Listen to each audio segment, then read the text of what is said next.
Oh, mga na guys, oh. Ingon natin, Jo, ilaga. Ilaga, ilaga. Pero pag-abrin ako, guys. Hashtag ako, marang anaconda. Guys. Gikagubtan sa mga residente sa Sarangani Phase 1 Barangay San Isidro Jansan ang usa ka dakong sawa nga nakaplagan ibabaw sa kisame sa usa ka panimalay sa maong lugar. Ang maong Pinoy-anan gipanag-iyahan sa pamilyang Konsolasyon asa nangayo og tabang siya mga silingan nga sutaon kung unsay anaa ibabaw sa iyang kisame. Sa pagsuta, usa ka dakong sawa ang nibungad kanila. Tapos nanawag akong bana og kuan kanang magukab sa amo ang kisame kay ipatanggal laging ilaga. Pagtanggal sa atop kuan na kanang nibungad sa iya nga bitin. Wala kay pagtuon namo ilaga lang ang naa sa among kisame. Kay dagan mang ilaga diri sa amo basin.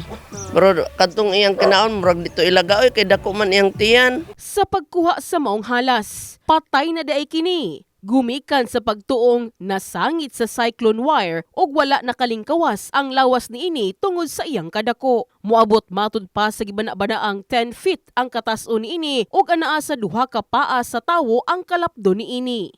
Primero ako palanda sa atop. Pag-abrin ako sa atop, laim gyud baho, murag dili naman yun ni ilaga. Giabrihan lang sana og gamay para magsingaw ang kuan niya. Wala pa na og gitan-aw. Ako nagyabrihan. Kuratan ko kay dako mga sawang. Ang maong sawa dugay nang gipangita sa mga residente sa lugar tungod makapila ka higayon na usab matud pa kining nasiplatan apan dili madakpan. Actually ganang halas na itong sukad pa atong 2023 daghan na nang nakakita diri banda sa kining kalye pa ato sa mua. Napagani na paaka na din sa among silingan. Kay abi daw niya og pag one time daw paggawas diya siyang balay.